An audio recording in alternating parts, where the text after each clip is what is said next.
खुलुमबाय बड'लेण्ड टेसारनि चेनेल नोंथांखौ बयखौबो बरायबाय। दिनैनि फार्स्ट आपडेटआनो जाहैबाय प्रमिला नार्जारिखौ बुथारग्रा दायनिगिरिखौ क'क्राझार पुलिसा हमबाय।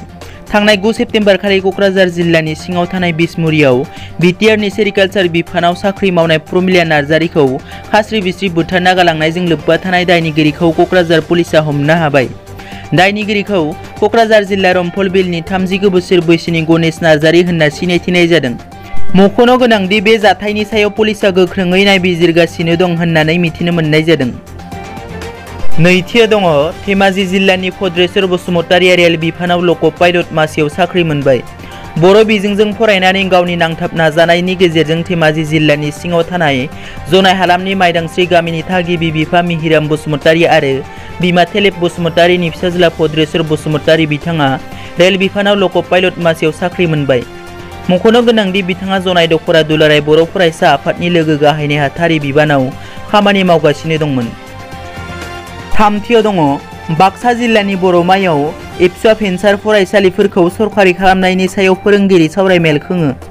बाक्सा जिल्लानि बर'मायाव बाक्सा जिल्ला दुलाराय बर' फरायसा आफादनि बानजायनायाव आरो बर'मा दखरा दुलाराय बर' फरायसा आफादनि हेफाजाबाव मिरु दुलाराय बर' फरायसा आफादा बिटिआर गोरोबथानि 6.3 दफायाव मख'नाय बादियै गुदि गेजेर गोजौ जौसिन आरो जौमा भेन्सार फरायसालिफोरखौ सरखारि खालामनायनि सायाव फोरोंगिरि सावरायमेल खुङो। एबसुनि आफादगिरि दिपेन बर', सोलोंथाइ नेहाथारि कास्टम बसुमतारिमोनजों लोगोसे एबसुनि गोबां दैदेनगिरि सोद्रोमाफोरा नुजाथिनाय आफादखौ सामलायदोंमोन। बाक्सा जिल्ला दुलाराय बर' फरायसा आफादनि आफादगिरि नृपेन चन्द्र बर'आ आरो बे सावरायमेलाव गोबां भेन्सार फरायसालिनि फोरोंगिरिफोरा बाहागो लादों। ब्रैथियाव दङ एनडिएपिआरनि बारग' इनफरमेशन एन्ड पाब्लिसिटि सेक्रेटारि एन अखा हादै आरो एनडिएपिआर हानजानि माखासे दैदेनगिरिफोरा इउपिपिएल हानजायाव हाबबाय। थांनाय 27 जानुवारि 2020 मायथाइयाव बर' हारिनि थाखाय बिटिआर गोरोबथा जानायखौ आबुं मावफुंनो थाखाय एनडिएपिआरनि बारग' इनफरमेशन एन्ड पाब्लिसिटि सेक्रेटारि एन अखा हादै बिथाङा एनडिएपिआर हानजानि माखासे दैदेनगिरिफोरखौ लानानै इउपिपिएल हानजायाव हाबबाय। मख'नो गोनांदि एन अखा हादै बिथाङा बुङोदि बिटिआर गोरोबथायाव जेबो गैया होननानै बुंनाया हाग्रामा महिलारिखौ खहा खालामबाय।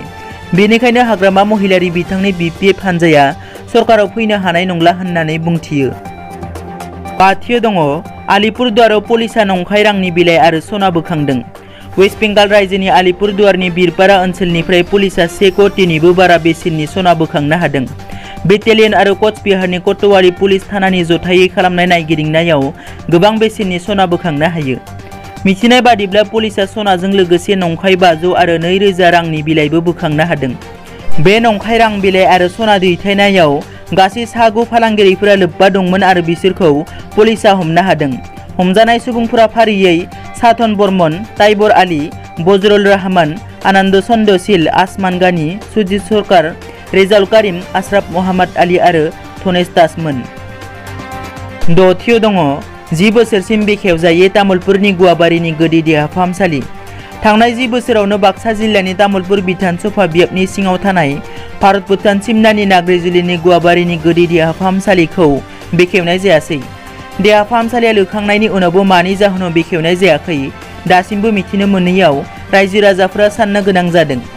थांनाय 10 बोसोराव देहा फाहामसालिखौ बेखेवैनि जाहोनाव फाहामसालिनि दरजा खिरखिफोरा गाज्रि जालांनो हमदों आरो देहा फाहामसालिया बेखेवैनि जाहोनाव साखाथिनि रायजो राजाफ्रा एफा एनै लोमजाब्लानो रङिया एबा गुवाहाटीयाव लांनो गोनां जायो होननानै रायजो राजाफ्रा बुंथियो। दिनैनि रादाबा एसेनोसै। दा नोंथांमोना जुदि आंनि चेनेलखौ दासिमबो साबस्क्राइब खालामाखै अन्नानै साबस्क्राइब खालाम। गोजोन्थों।